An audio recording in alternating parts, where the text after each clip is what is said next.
Україно, рідна земля мати. Господь, Отець наш Небесний, благословіть.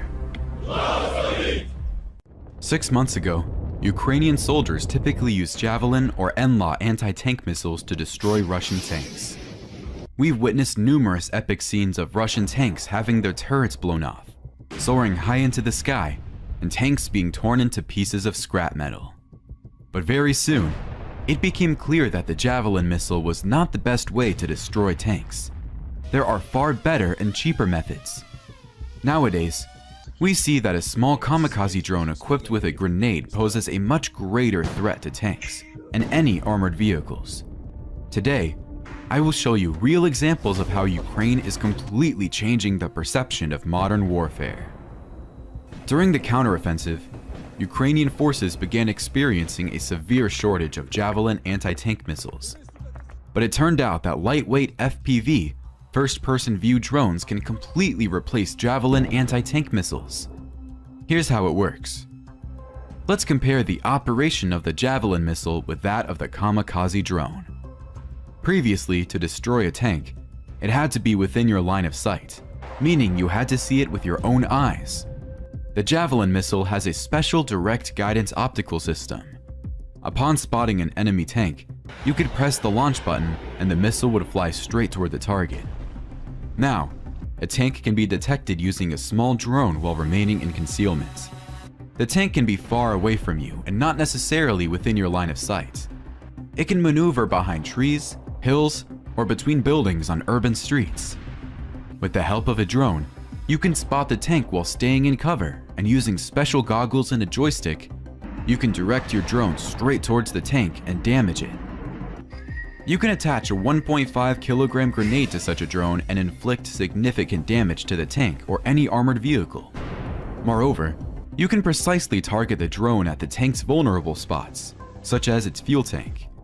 Subsequently, Russians often abandon their armored vehicles and flee.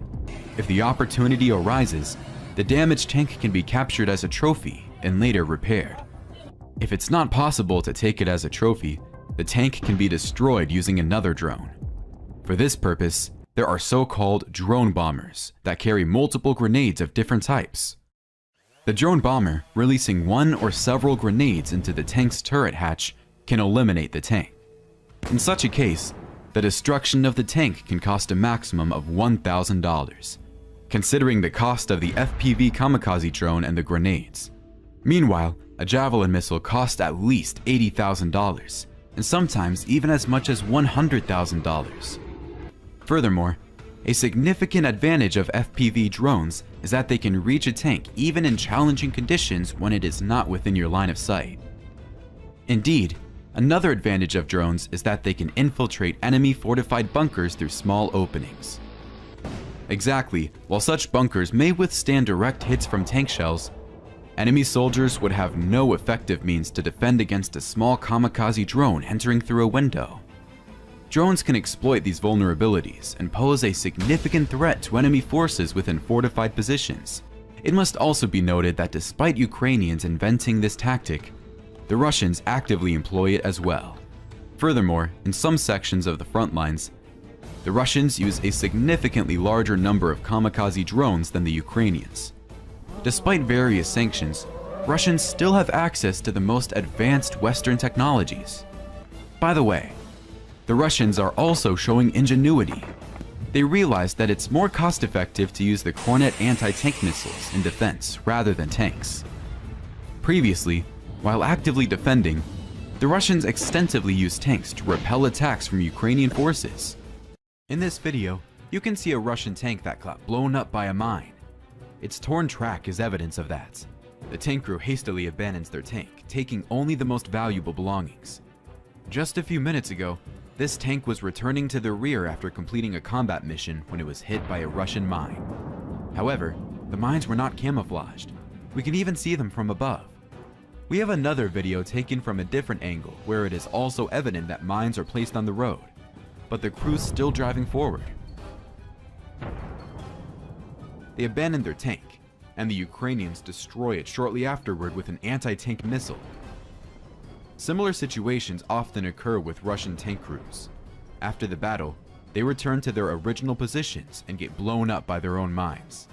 Typically, they abandon their tanks and flee, and the Ukrainians destroy them. By the way, pay attention. In this video, you can clearly see the flight of an anti-tank missile. It's most likely a Javelin. But Ukrainian forces also occasionally fall into mine traps. The Ukrainian armored personnel carrier arrived to pick up soldiers from the front lines for rotation. However, when it was returning and crossing the road, it got hit by a mine. There might have been multiple mines there, judging by the intensity of the explosion. In this video footage, the Russians were launching a counterattack but ended up losing all their tanks to the mine barrier set up by Ukrainian soldiers. The front line is so saturated with mines that neither the Russians nor the Ukrainians can advance quickly. The Russians have mined vast areas, dug numerous trenches, and filled them with personnel. However, the United States plans to provide the Ukrainian army with cluster munitions. These projectiles can more efficiently target enemy personnel and lightly armored vehicles over larger areas. This will fundamentally change the situation on the front line and allow the Ukrainians to advance much faster. Ukrainian forces are increasingly using the HIMARS and M270 rocket launchers to directly destroy Russian military equipment. Aerial reconnaissance has located 2 Russian BM-21 Grad rocket artillery systems. They will now be destroyed by a HIMARS missile. Just a reminder, the Russian BM-21 Grad is the most common multiple rocket launcher system in the Russian army. So, the HIMARS delivers a missile strike.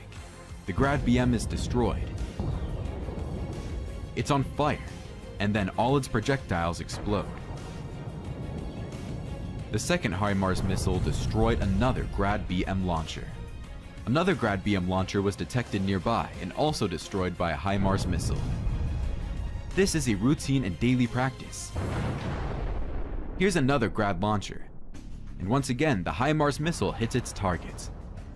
And now we have a large caliber target. A Russian self-propelled howitzer, the 2 S-19 is hiding among the trees. However, the HIMARS missile destroys it. Another 2 S-19 self-propelled howitzer is destroyed by a HIMARS missile. The Russian self-propelled artillery system Tornado is also positioned amidst the green trees.